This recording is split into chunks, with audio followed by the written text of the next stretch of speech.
En fait, la prochaine étape, c'est la réception de ces unités de sang au niveau de la ville de Goma.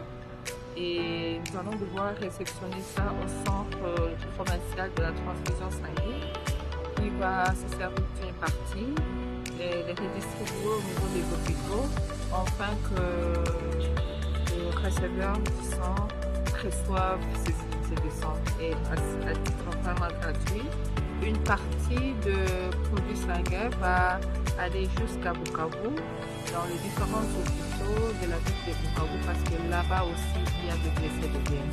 Que nous venons d'envoyer 1200 poches. Oui, parce que la population n'a pas l'information.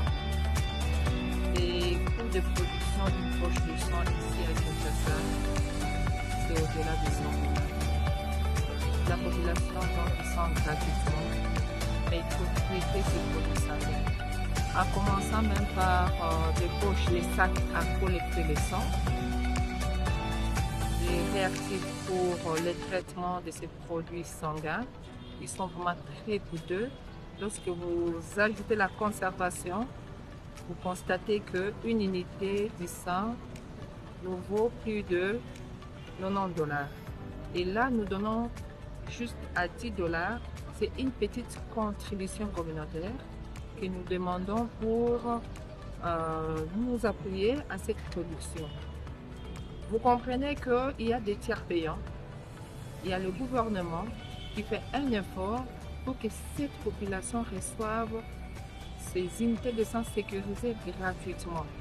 Donc, on ne vend pas les poches de sang, mais on aide plutôt la population à recevoir du sang sécurisé parce que le sang il est très dangereux.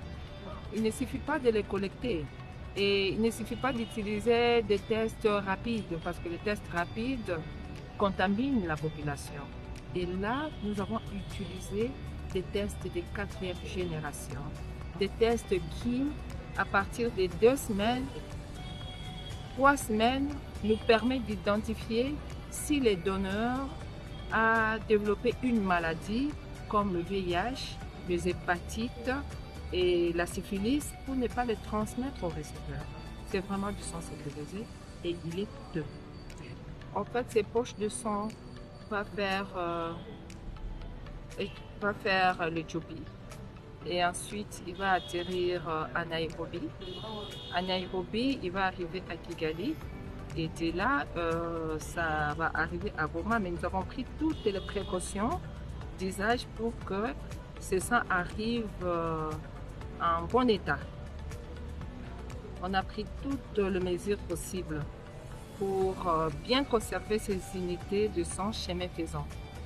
En fait, comme on a dit, la campagne continue et il y a d'abord le site principal, les Palais du Peuple, qui est toujours d'actualité. Et à ce jour, nous sommes en train de voir comment mettre des sites de collectifs dans les universités, parce que nous savons que les universités regorgent beaucoup d'étudiants, et aussi dans certains hôpitaux dont nous allons vous communiquer au courant de cette semaine.